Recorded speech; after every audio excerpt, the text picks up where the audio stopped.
favorite film is awful. Hello, and welcome to Your Favourite Film is Awful, the show where we take your favourite films and defend them against negative reviews. As always, I am... How do I introduce myself today? Let's go with, I am Luke Powell. And with me, the one and only, it's Charlie Lilly. How you doing, Charlie? Mate? I thought it was about time. We've done like 2 seasons of this now. Well, we're on our 2nd season. But we've been doing it for a while. We keep plugging our socials and stuff. Well, we've started to. But I remember in 1st season we plugged our Letterboxd. And that had our full name in it. But we never call ourselves our full names. We don't, do we? No, we don't. Yeah. Luke Powell. Yeah, does anyone... Have we said your full name before? Usually Luke the Conqueror. I'm Luke the Conqueror and Luke the Best and Luke the Lukiest. Yeah. No, I'm Luke Powell. Luke Powell. How you doing, Charlie Lilly? Friend of Luke Powell. I'm good, thanks. I'm good, thanks, Luke Powell. It's just the shameless plugs of our socials, which are our names. So, yeah. Fairly. No, actually, I think I'm... I put my middle names into... My middle initials into my socials. So even now, I'm hidden. But it doesn't matter. Fair. It doesn't matter. How you been? What you watched? Those are the things that we care about. Right, so what have I watched? I have watched a few things. I've watched that terrible Nicolas Cage Jiu-Jitsu movie that's on Netflix. Do you know, you've heard of this? I have not heard of this. So it come out this year, and it's about essentially, it's based off a comic book that I read that I tried to get. It's not as cool as it should be, I feel like. It's about a guy... Well, I don't know if I could really explain to you what it's really about, but I'm going to try my best. But essentially, it's about aliens come down every 6 years to fight this guy, and if this guy doesn't beat them, or if he tries to run away, then the alien just starts killing everyone. Okay. Yeah, and in the comic, he's like a master of jiu-jitsu, but in this, there's no jiu-jitsu involved, maybe one move. But Nicolas Cage is not even, he's not the main guy. Oh no, Nicolas Cage is like the master that comes in like halfway through the movie, but is like top bill on the poster and stuff. Yeah, no, one of those ones. Yeah, no, don't recommend that one, especially a movie called Jiu-Jitsu that features nearly none, other than the fact that Higan Machado is in it, who's a black belt of jiu-jitsu, teaches jiu-jitsu. I believe he teaches Keanu Reeves with his brother Jean-Jacques jiu-jitsu for the John Wick movies. And he has the best moment. He has the best moment in the movie, of course.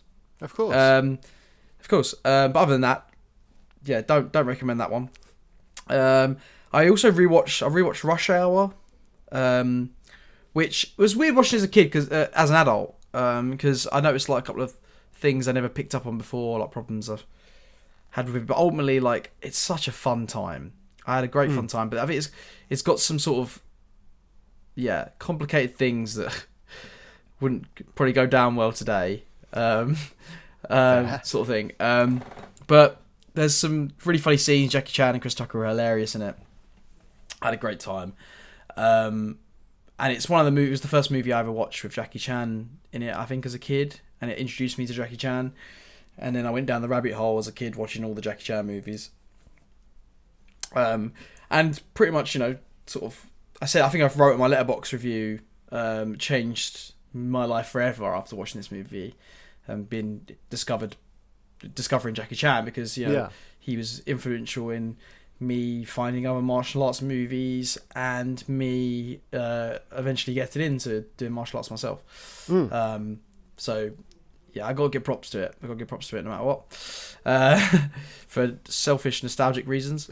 And the other one I watched a fantastic movie called The Night Stalker, and it's a TV movie from 1972, and it's about a detective who it was about this basically these women are being murdered, and they all have bite marks on their necks.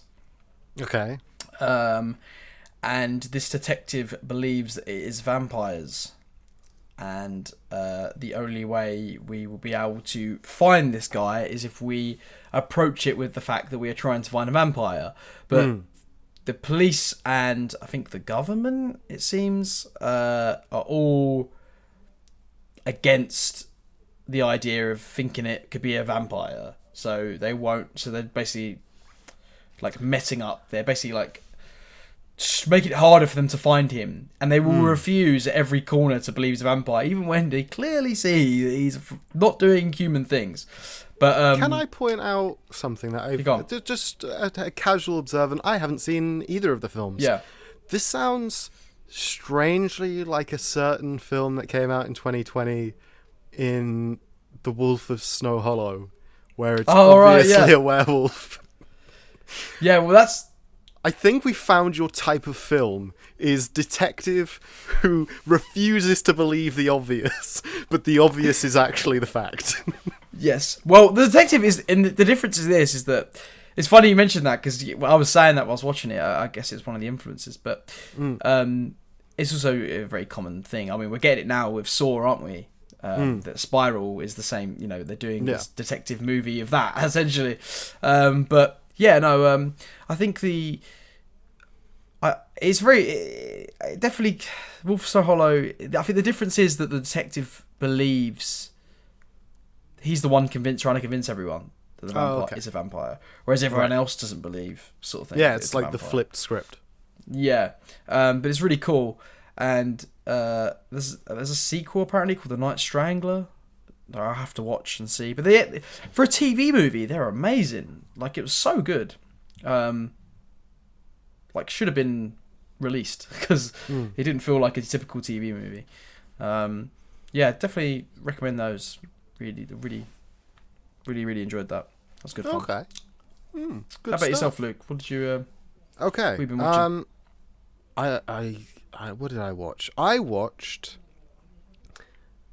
So let's go through like the worst film to the best film I watched. So the worst film that I watched this week was called. What was it called on Netflix UK? It was called Anti-Life, but in America it's called Breach, and it stars Bruce Willis, and it is a film where it's like it's the future. It's 2240 something, and they're escaping Earth to go to Earth 2, and it mainly takes place on this spaceship, right? Most of the people, it's got like 300,000 people on the ship. The majority of them are in stasis, apart from the cast of 10 to 15 people. And it is the whole an alien parasite comes on and starts killing everyone. And it's that very generic sort of thing. Yeah. But it's like obvious that it's got like influences from Alien, and then the end the parasite kind of acts almost zombie-like, so it's got like a bit of that. It's got like you can tell all the different elements, but it is so poorly put together, and the pacing is so garbage. It takes half an hour to like get going, because it sets everything up, but it sets everything up in like the slowest way possible, and and like even the conclusion isn't that satisfying, and it's all just like these bits, and it's just like, why did you even bother?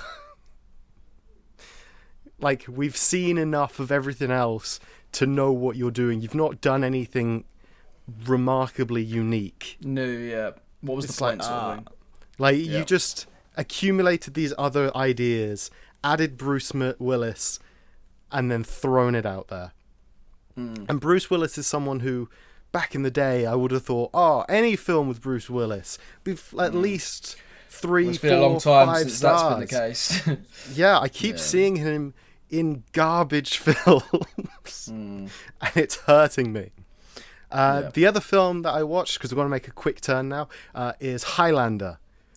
The classic Highlander. Brilliant. Which is great for those that haven't heard. It's all of these people that are cursed with immortality, and eventually they're going to converge together at a single point, fight it out to the death. Think the recent Josh meme that's occurred where all the Joshes went to the same location and beat each other up with pool noodles, but with more death. And it's got... Oh my god, I was literally just talking about it and him, and I can't remember his name. The guy with the really cool voice. The what, sorry? From what? The guy with the cool voice. The bad guy in Highlander. Oh my god, I can't believe... Oh, no. Don't. Oh no, this is awful. I literally was just talking about him.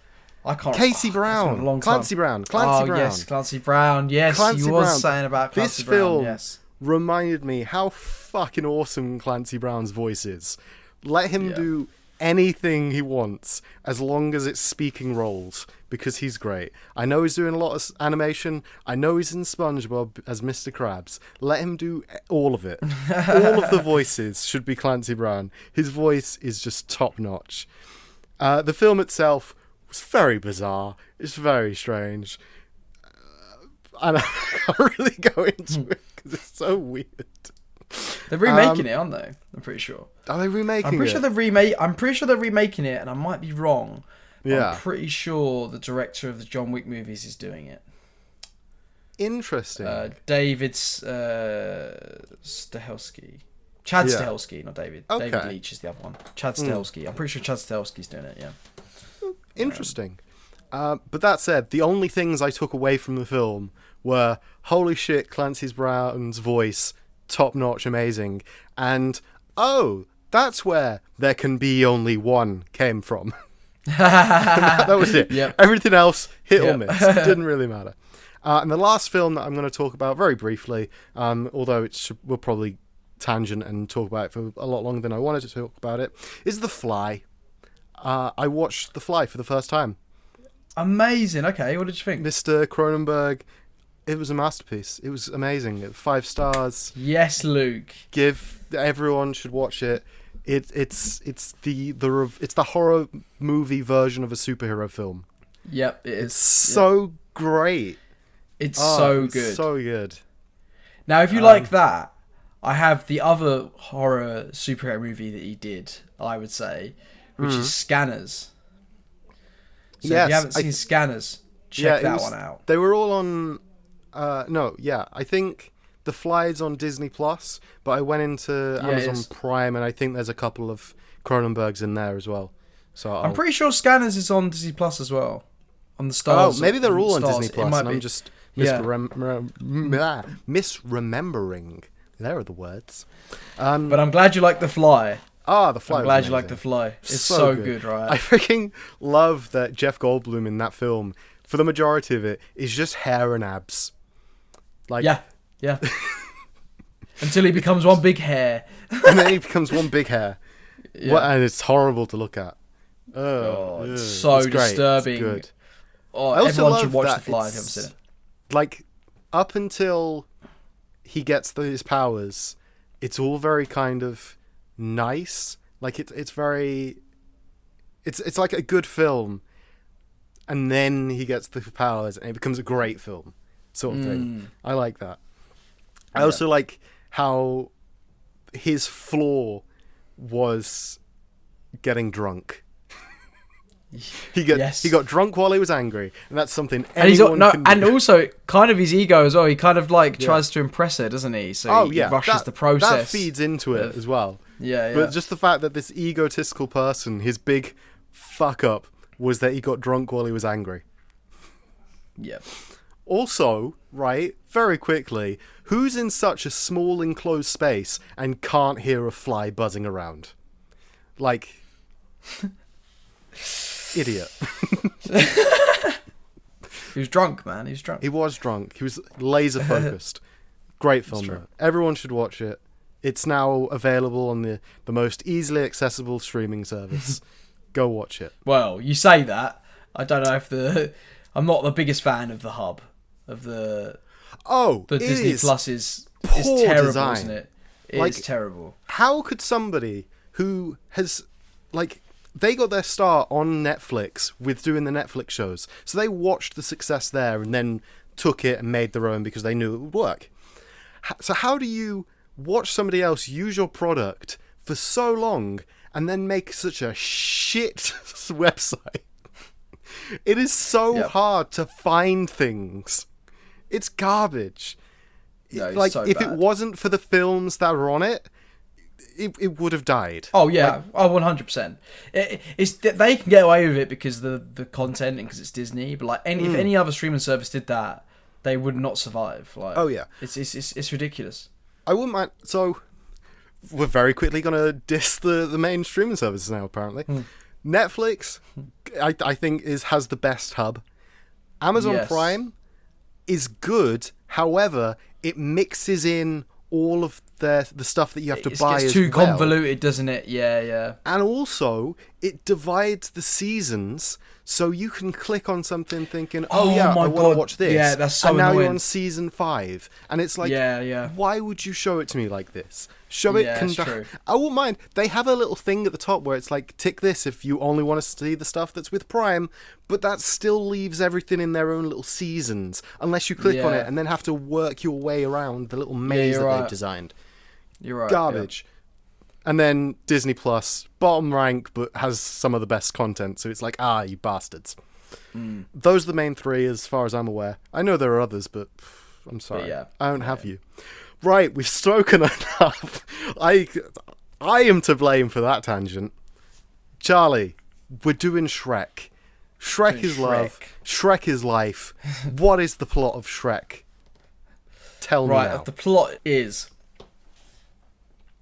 about a ogre who lives on his swamp, and he doesn't like anyone being on his swamp. He likes to live alone on his bloody swamp until one day all the fairy tale creatures that live in this world that we are in just have all been pushed onto Shrek's swamp because the rest of their land they've been kicked out of the rest of their land by the man that is called Lord Farquaad, played by the amazing John Lithgow, which I didn't know for some reason my whole life until recently looking at this podcast. And I love John Lithgow so much, and it's brilliant. And now it just made Lord Farquaad even funnier. But anyway, played by Lord Farquaad, he's rushing him out, and he is basically Shrek has made a deal with the people of Fairy Tale Land, saying, "Look, if I can get Lord Farquaad to take you back to whatever you're doing, so you can get off my swamp, and I can do that, right?" So he goes there. Lord Farquaad's like, I've got a princess that I need for you to capture from a castle that's guarded by a giant dragon, so that I can marry her, so that I can become a legit king, because she is a princess and he wants to rule the land. But Shrek gets there, and he falls in love with her, and but the problem is he's a big fat green ogre, and she doesn't like big fat green ogres. So he has to take her back to Lord Farquaad, whilst also, trying to make her fall in love with him, essentially, I guess. I mean, there's more to it than that. But I probably spoiled too much. That was a weird way to explain it, but that's what I'm saying. I think about the log line before I come on, and I think, okay, how can I say it in the shortest sentence I can and get it out there? But today I was like, damn it, I forgot. As soon as the camera started rolling, I forgot. But it's okay, because I did it. I told the story. You did it. You did. Also, for people watching on YouTube, variety. I just want to clarify for people watching on YouTube, if you keep seeing me like twitching and like moving around and shuffling my arm and rubbing my neck, I apologise. I'm not just moving like a nutter. I have a neck injury at the moment and it's driving me mad. So I'm trying to be as normal as possible. But yeah, just in case you're thinking, what is he doing? Why is he fidgeting all the time? That's why. But yes, that is the premise of Shrek. That is the premise of Shrek for you, Luke. Yeah. Excellent. Apart from, of course, that isn't the premise, is it? That's not. Did I miss another detail again? You missed out stuff. You explained it poorly. So I'll just let Albo Ben with this 1-star review explain quite clearly. Nope. I mean, apart from anything else, how is it possible that no one ever mentions how ugly 3D animation is in every film from this era? My theory is that people who can't see that are likely to have bad taste and therefore are more likely to make bad films, including bad characters, no plot, etc. Hence, Shrek, Toy Story, and pretty much all of Pixar. Only Madagascar is basically watchable. Right, this is insane. Okay, right, let's break this down. First of all, how dare you diss Toy Story on this podcast, right? Because this is the Toy Story podcast. We love Toy Story. Oh, okay. I've just decided right now. Yeah. Are we Toy Story looks great, especially for its time. It's the first one to do it. It's the first one to do 3D animation. What are you talking about Toy Story looks ugly? That's insane. First of all, also, like, they revolutionised the game twice. They did it with this one. They did it again with 3. And I think they did it again with 4 with the new lighting they did. But anyway, this is not Toy Story. I'm here to defend Shrek. Shrek, okay, hasn't got the best 3D animation out of all of those. But you have to understand, this is made by Dreamworks. This isn't made by Disney or Pixar. So you can't put them in the same category. This is made by a different company. And the thing is, this is what I say to people. If you have a problem with the animation, you know, when you play a video game, right, it doesn't matter, really, if the graphics are crap. Like, you'll play Hotline Miami, you know, not saying the graphics are crap, but, you know, it's an 8-bit game or a 16-bit game or whatever, or Mega Man. It's not about the gameplay. It's not about the way it looks, the graphics. Yeah. It's about the gameplay. And it's the same when it comes to movies. It's not necessarily about especially animation. It doesn't matter as much that the animation doesn't look great. I mean, yeah, it's not the best, but it still tells the story. And it's the story that's good. And it's the meat and potatoes that's there. And it's got it. It's got all the depth. If I can tack on to that argument, there's always a case and point that bad animation and bad game graphics and stuff always looks bad if it wasn't intentional. Like, if they try and run something at a higher frame rate than the software allows, so it looks slaggy and shit. However, if it's intentional, like Hotline Miami and these 8-bit indie scene that we've got right now, if it's intentional, they can perfect it and make it look as nice as they want it to look.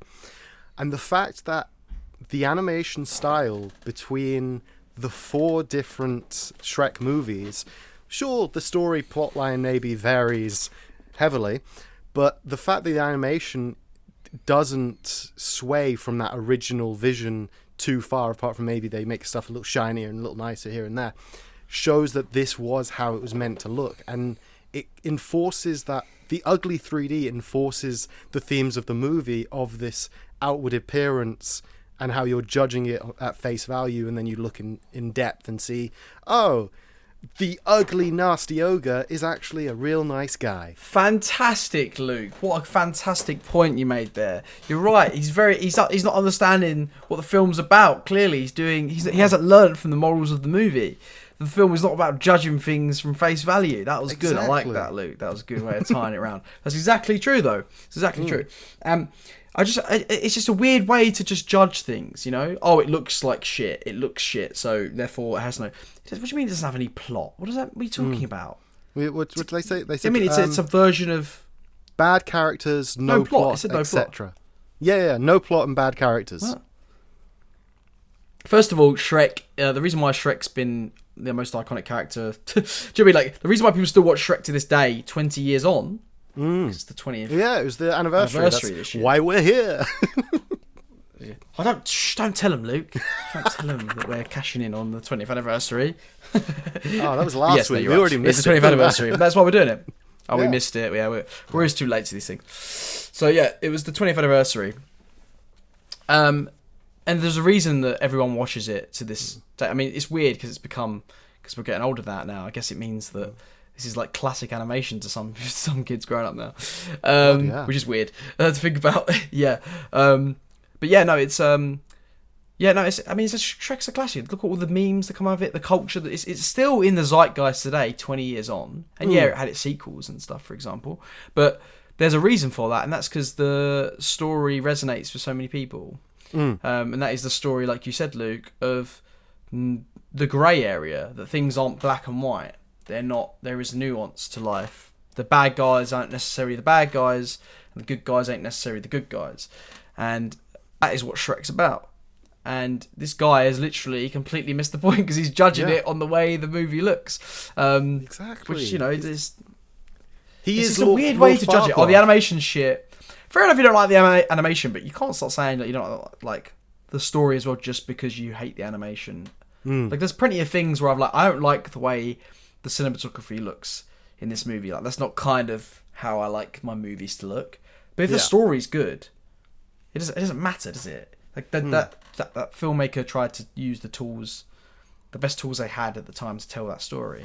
It doesn't really matter, does it? At the end of the day. So yeah, it's tough. I mean, it depends what you're looking for in a movie.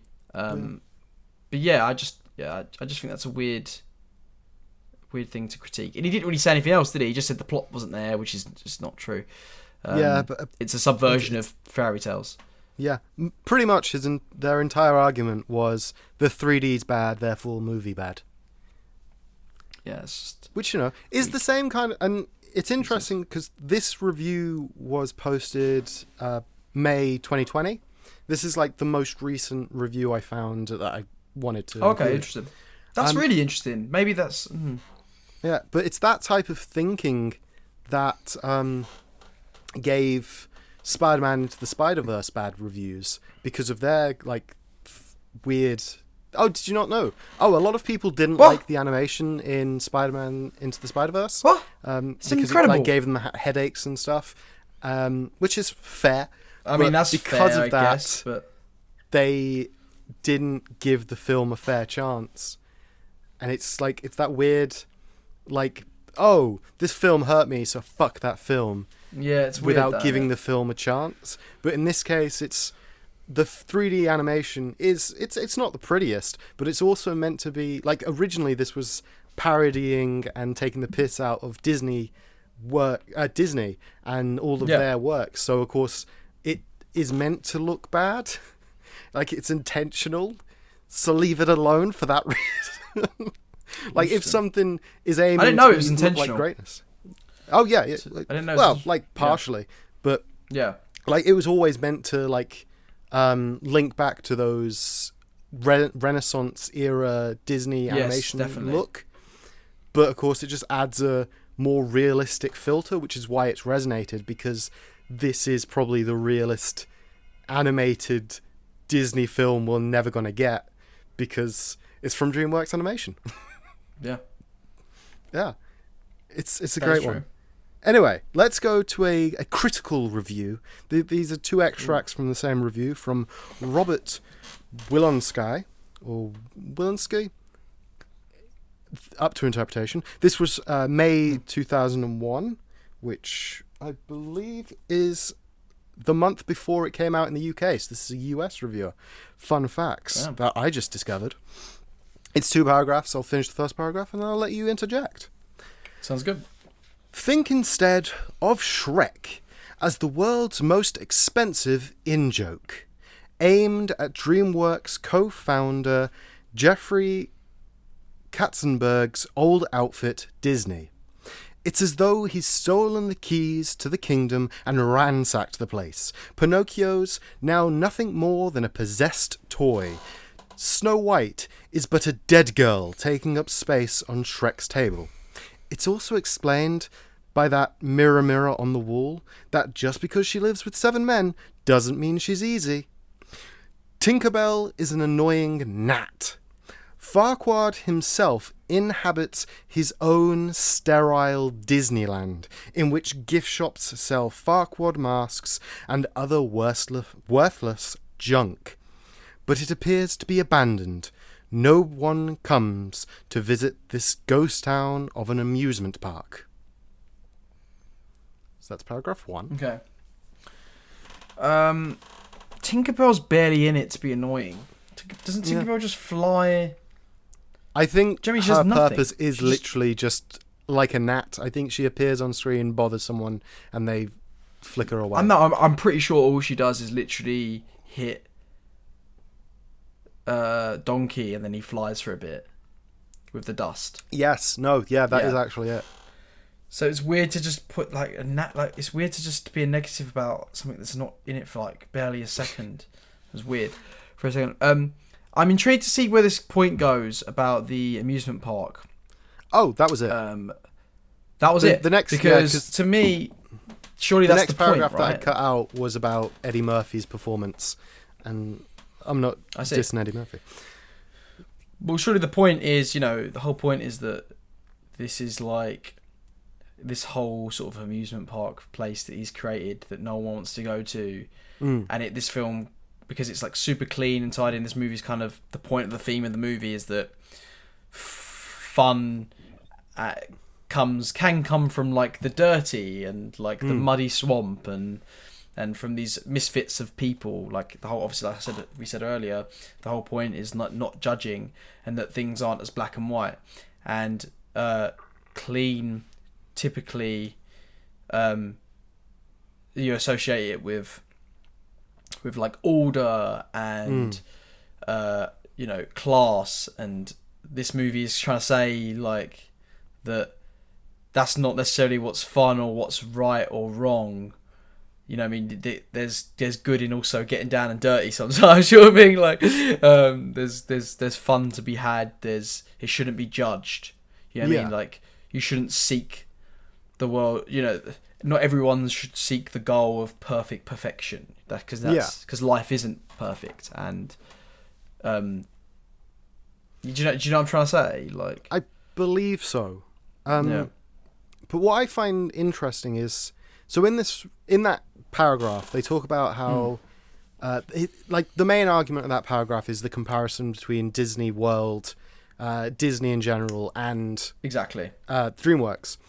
And what I find interesting is, it seems that the reviewer ran out of content to talk about in the first half of the paragraph, and that's why they interjected the comparison between Farquaad's castle and Disney World, and chose to ignore the plot relevance of that, and the fact that the reason the land is abandoned, as he claims, is because they're all watching a tournament and watching something entertaining.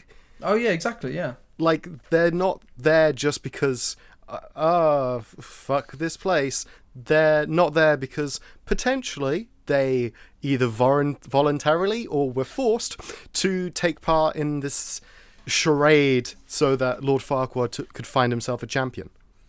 Exactly. So they've ignored plot points to underline their argument. But do you not think that it also, as well, I 100% agree with you there, but it's also making a point, like you said, of like, this movie is a parody of those Disney stories that we've been told for so long. And it's a parody of, Disneyland, which, at that point, the whole thing of like,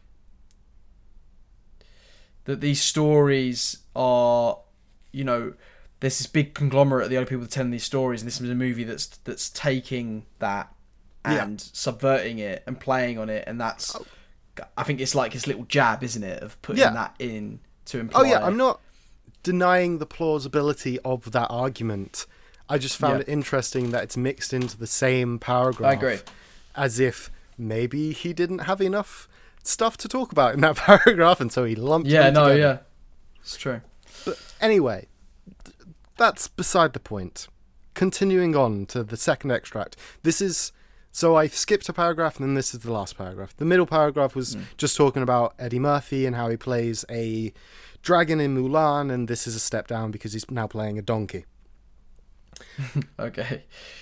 But Shrek isn't clever or smart.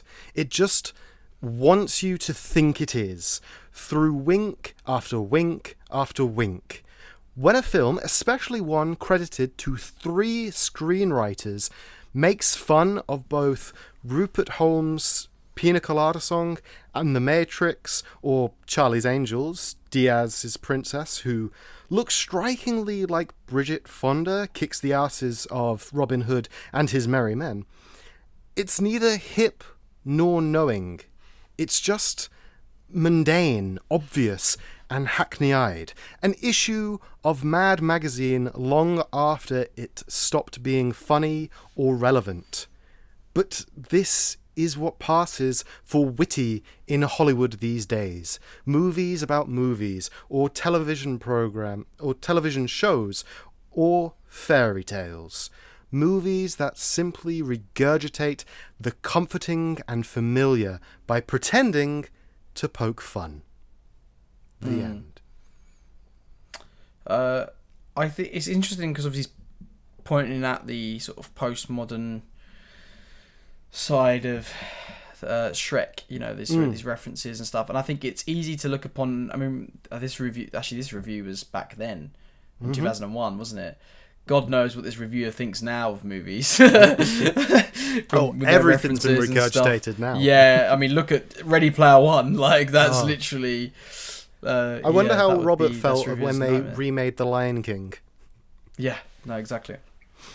But yeah, no, I don't know, how do you feel about that review, Luke? Just to put it on you for a sec, because... I feel... I understand where he comes from, and that's the beauty of most reviews. Of course, I can understand partially. Yeah. However, I find it... he says that it's making fun of properties, when in another movie that wasn't a kid's animation, another reviewer would say that was homage, or just a general adult reference. Like, we did Space Jam recently, and it had the... Pulp Fiction, the gunshots to the teeth, and like neither of us were saying, "Oh yeah, they made fun of that." It was a reference to it, and especially as that was leading into an action sequence, I personally would have seen that more as a, "Hey, remember this other film? Now we're gonna do an action sequence," and it was more soft, kind-hearted than making fun of it. But yeah, see, that's a good point. You actually made me think about that, because I think he's comparing it to that, and I would argue that that's an example. The Space Jam Pulp Fiction moment. That's an example of it feeling just crammed in for the sake of feeling crammed in.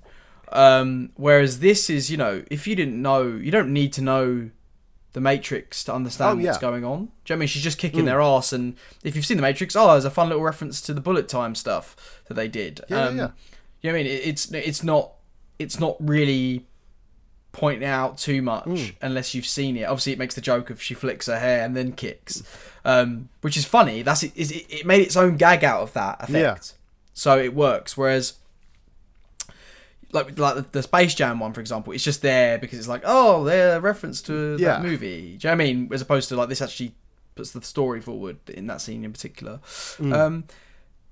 It's weird. I mean, if you want to talk about references, the thing that I found weird the most was Mike Myers referencing his own movies. There's two quotes in it that I'm like, they're straight from Austin Powers. You've got the line where he says, "You're going the right way for a smack bottom." You're a smack for a smack, didn't he? Not smack bottom. He says you're going right way for a smack. Very similar. So I feel like that was a bit of a nod. And he says, I'm pretty sure he says "better out than in," I always say. And he says it in a Scottish accent, which is like Fat Bastard, who is also Scottish and played by Mike Myers. So they're the references where I was like, that's a bit weird that he's referencing his own stuff, but that was fun. I enjoyed it. Obviously, I love Austin Powers, so it's okay.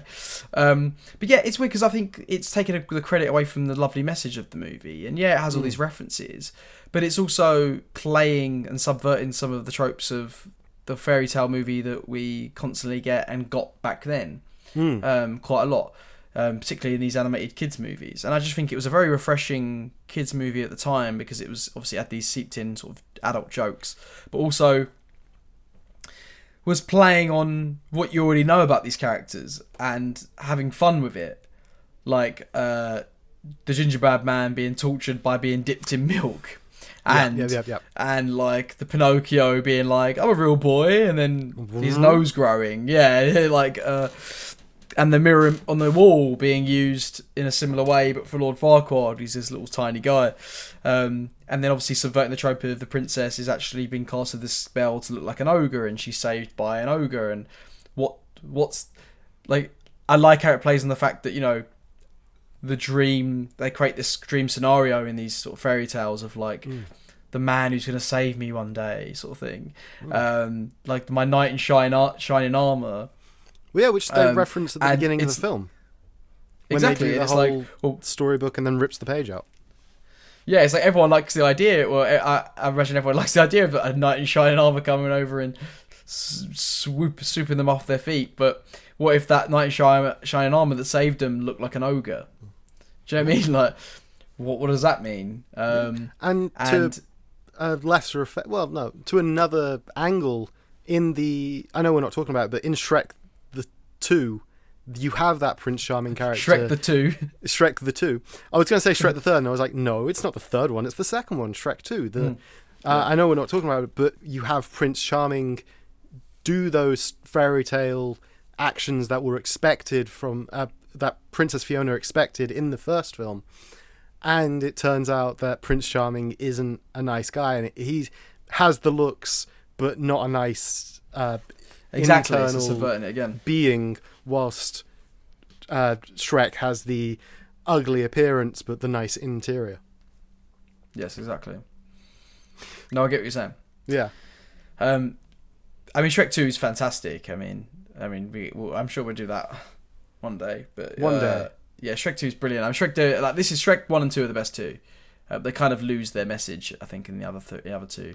Well, yeah, I can't really remember, but I do feel it kind of the fairy tale aspect falls away, and it becomes less about anything, if I remember correctly.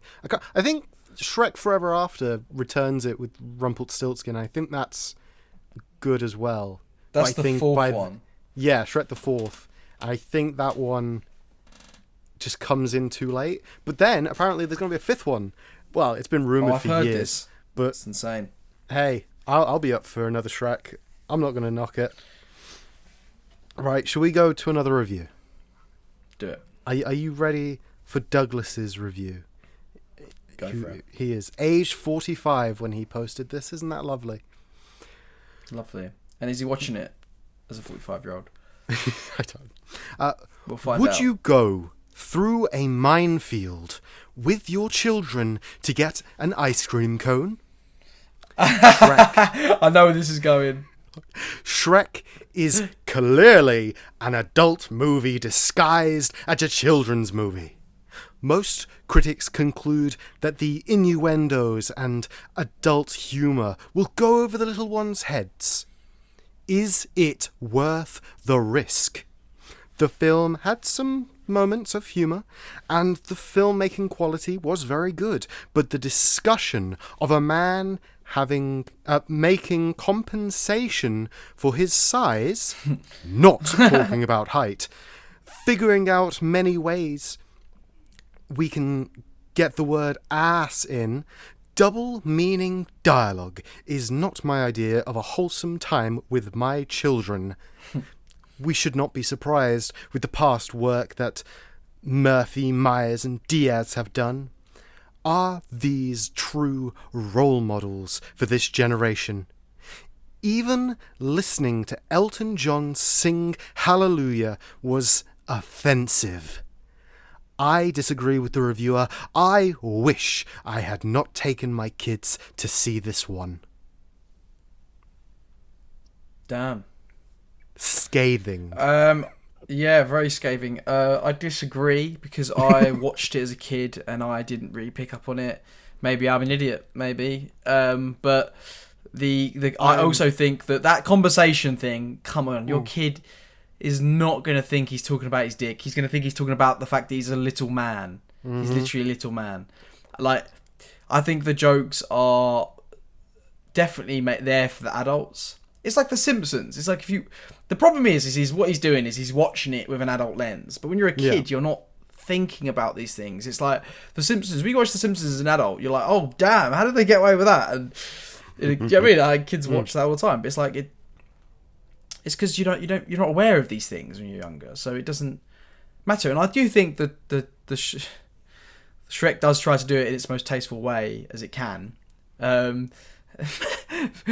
maybe with the exception of that dwarf line, but it's still hilarious. It's still pretty funny. It's one of those that it's poking fun, but as you said, as a kid, and like even this review, they addressed that, like they say, not his height, but if you're a kid, that is 100% what it is. It's 100%. Look at this massive tower, look at this small man. Yeah. Obviously, Napoleon syndrome. He's compensating for his height. That is how it reads. Unless you're an adult 100%. and you go, that's not how it reads. They're talking about his willy. I'm not going to lie though, for a beat, I fully thought you were going to say, no, I disagree. I would take my children across a minefield for an ice cream cone. Really? Yeah, I thought he was probably would. fully going to go against it. Just sounds like a fun day out, doesn't it? Yeah, it's adventure if we lose one. Everyone used to play, but in real life, it'll be great. It'll be a learning experience. Yeah, exactly. You might lose a leg, but you learn life's tough. Yeah, joking. But no, I feel that joking, review was of course, I wouldn't do that. Yeah, you wouldn't. It's fine. But yeah, I just feel that review was scathing for the sake of it, and also to say at the end, what do they say? They say, we shouldn't be surprised by the past work that Murphy, Myers, and Diaz have done. Are these the role models for this generation? Even listening to Elton John sing some hallelujahs was offensive. This guy's got problems, man. Like, first off, those three actors, they're great. Of course they should be role models for the correct people. I assume. I haven't looked into their backstory. Oh, they've probably done something that they should. Now that I've said that, you know they're role models. It's funny because Mike Myers, obviously did like Cat in the Hat, which I think got like the same sort of criticism, didn't it? Of like the adult jokes. I mean, he loves doing that sort of thing. He does. He's hilarious. That's why he tailors Where to is the Mike family, Myers? We need him back. Like children. Which I think That's this true. is why this one works as well, because it's not tailored. It's not like tailored or dumbed down for kids. It is a family movie that you can enjoy at any age if you are willing to enjoy it. Everyone quotes Shrek as well. Even like lines that you wouldn't think would be quotable, I hear all the time. Like, I like that boulder. That is a nice boulder. Like, do you know what I mean? Like, people always quote that. I'm like, well, it's not, when you think about it, the person who wrote it probably thought that is never going to be quoted. Do you know what I mean? Like, who would think that? It's like, but no, it's fantastic. So good. Also, I just love seeing Shrek and Donkey's relationship through this movie like grow, like, and then bond. I think it's the sweetest part about it, because like he doesn't really want any friends because he feels that no one loves him, and then like Donkey also has the same problem, but he's got the opposite. He wants friends because he thinks no one loves him, and he just keeps going on at him until eventually he becomes his friend, and he can't help be charmed by. I mean, not only is Donkey the most charming person probably in the Shrek universe, but a fucking giant dragon fancies him. You know, that's how you know that he's the most charming. I also love that as well. That because he is Donkey's character is quite obnoxious and it is a bit egomaniac. He's like, hey, everyone, let's chat. Let's talk about me a bit as well because I'm great. And he knows that the dragon fancies him because, you know, as soon as he compliments her, she falls in love with him, which is a bit weird. But in the following scenes, he speaks to Fiona and he's like, hey, so how do I tell a girl that I'm not into her? And it's like, oh yeah, that's funny, yeah. Him going like, I'm egotistical and I want, like, his standards are like way up high.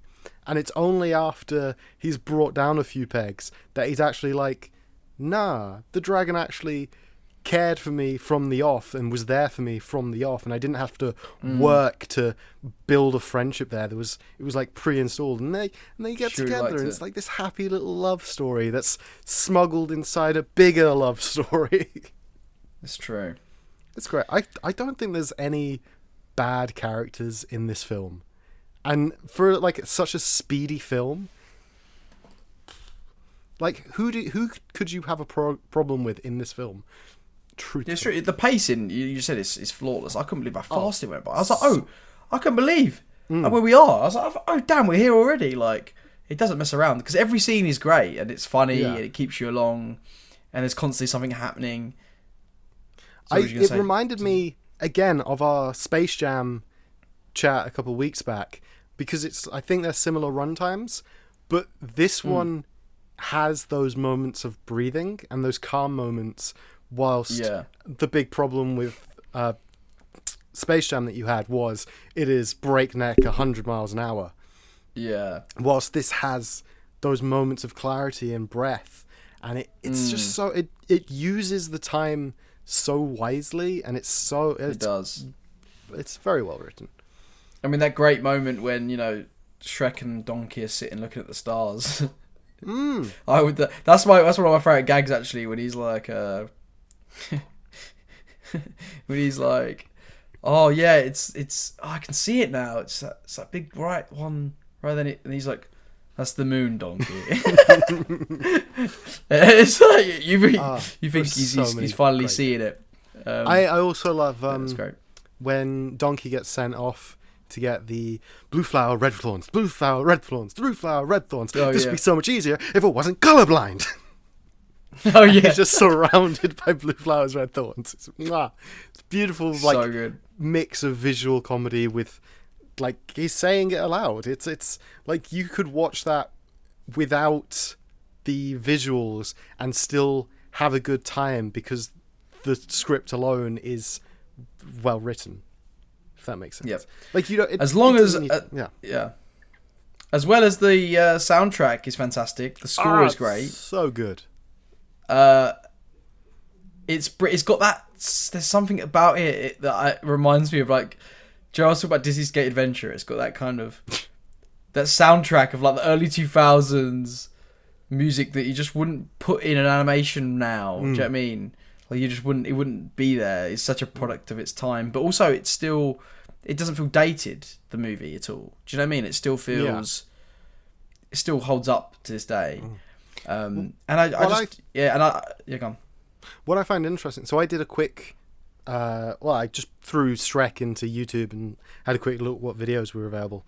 One of them was about the soundtrack, and at the time, with animated films, there were two distinct ways that films were using music, and it was either create new music for everything that's happening on screen, like many songs, like original soundtracks all the way through, and so that way they can fit what's happening on screen with the music, and so it all like blends together very nicely.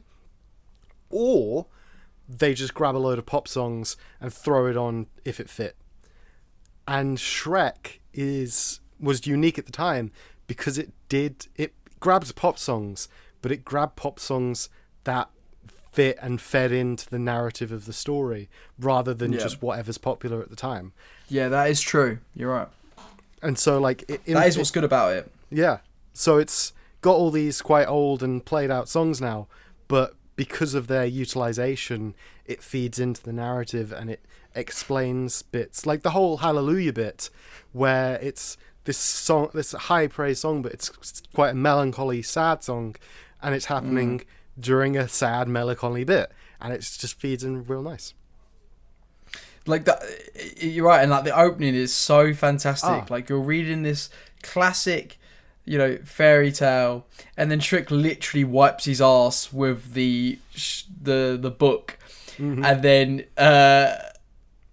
Smash Mouth starts playing, and which is kind of the theme of the movie for Shrek, isn't it? The song itself, it's fantastic. I love that from the opening. It's like, fuck all these, sod all these bloody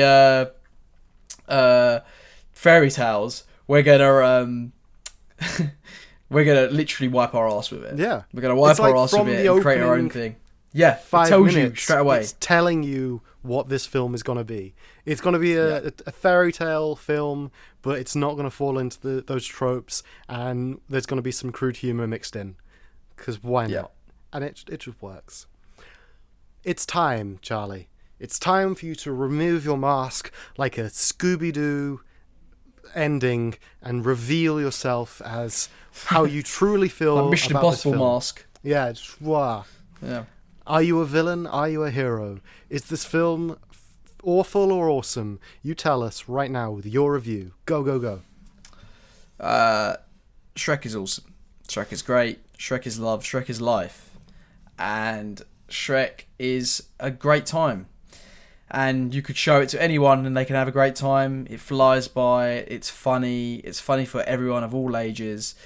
It's clever at times. It has a great message for children and for people in general. About coming, not judging people by their book by its cover, by, there being a nuance to things, by things not being so black and white. For ogres having layers. Because ogres do have layers, like onions. Ogres have layers. And it's just all around fun time. Like I feel like there's not much. I think it's been difficult this podcast because there's not much you can say about Shrek that hasn't already been said. But it's just a great fun time. Who doesn't love Shrek? I don't really have a long review for you here today, because all I can say is Shrek is great, and it makes me laugh. It does its job. It's not it's not the most brain, psychologically probing, as I once caught Matt Whittle saying once, and I'd like to take the mick out of him for it. Psychologically probing, piece of art, but it's made for kids. It's a fun movie made for kids, and it still does have a great message, and it's not just there for pure entertainment as much as it is. I just think it's a great time, and the cast is fantastic. Mike Myers is a big ogre. Shrek is a talking donkey. John Lithgow was a little guy with little man syndrome who wants to run this kingdom.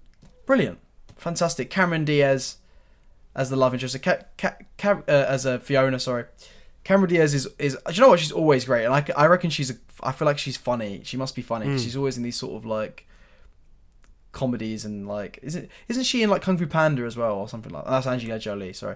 Yeah. But she's in The Mask and stuff like that. I just think it's all around blast. It's a great time. Go see Shrek. I'm pretty sure you've already seen it.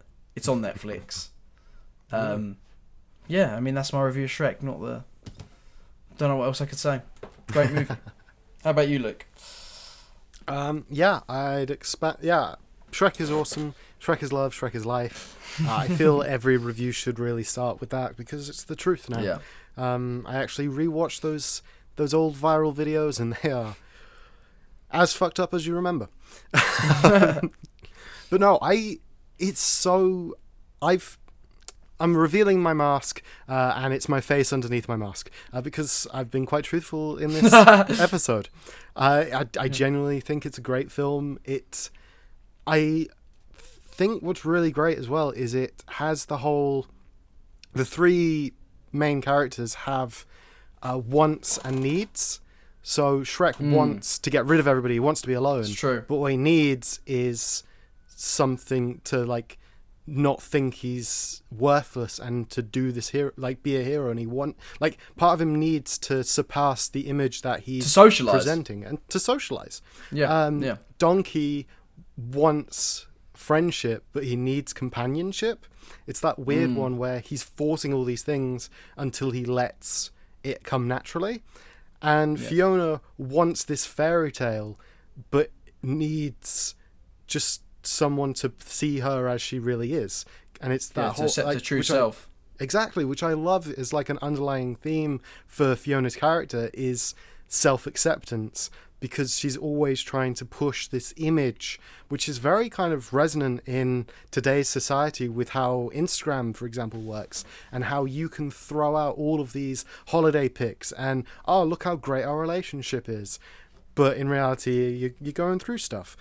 So it's like, I want this perfect tale. I want this perfect ending. I want everything to be great and amazing. But you don't need everything to be great and amazing. You just need to be happy, and you need to find people that make you happy. Well, not make you happy, because happiness is your responsibility, but that you're comfortable around, and you want to be in an environment where you like yourself. And it's great. It's all great. everything is so good. It's so good. And this is a 2001 film made by DreamWorks as 20 years old. Punch to Disney, being like, hey, fuck you, Disney. Fuck you, Lord Farquaad, who I believe is based on one of the, like, was based on a top boss at Disney. And so it's Lord Fuckwad. And, like, the image is similar, but, like, not so similar that they could be sued for, like... Of course, yeah. Yeah. It's great. It's all amazing. Good. And then this was just a parody, and now it's a meme, and it's genuinely good, and that's why it's, like, surpassed just being a parody or just being a meme, and is a genuinely good film. Yep. Kind of ranted on there a little bit. That was good. But yeah, we're done here. Let's do the plugins. Plug in baby, that classic news song. Well, you can find us, guys, on YouTube at Your Favourite Film is Awful. You can find us on Instagram, Your Favourite Film is Awful. Facebook, Your Favourite Film is Awful. And Twitter at Foul Film is Awful. You can also find us on Patreon, Your Favourite Film is Awful, I believe.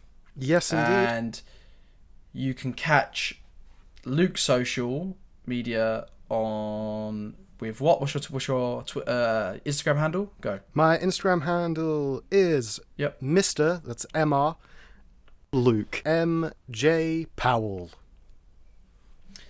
I should probably change that at some point, but you can find me at Charlie Lily on Instagram, where we do. Luke creates some art stuff. I do some photoshops now and then on mine, and I also do some like edits of like videos and stuff. So yeah, check him out. Check out the Your Favourite Film is Awful, and tell us what you think. Give us some feedback on the podcast. Tell us what you want to see from the podcast, what you like, what you don't like. We're looking to grow, and it'd be great to have everyone's feedback. So exactly. Yeah. And also, very quickly, because I feel like we're going to do the little, with the Patreon, at the moment, they're all the same tier. It's the same thing, just different monetary values. And so we'll still have the little title that says, hey, thank you, this person. But I feel like extra appreciation needs to go to the first person that does it. And so they'll be immortalized in this episode forever. And that is Dan... I'm going to say Houston. Dan Houston. Thank you for being our first Patreon. Dan, tell us if we say your name wrong, so we can say it right. But we're going to say Dan Houston from now. If we say it wrong, tell us and we'll say it properly in the next episode. Exactly. But thank you so much. It's amazing that you could do that. Well, from now on, it'll be written, but right now it's spoken. You've been immortalized in this episode. Thank you from the bottom of my heart. Because you're the first person, and now you guys can join Dan being any of those tiers. What was it? It was like a protector, a defender, a guardian, all those lovely tiers of protecting films from negative reviews.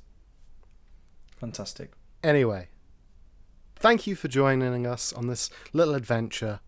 Bye-bye. Take care, guys. Bye. The end. What's your favorite film? God, that's awful.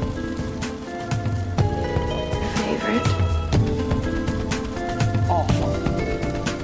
Awful. Your favorite Film. awful.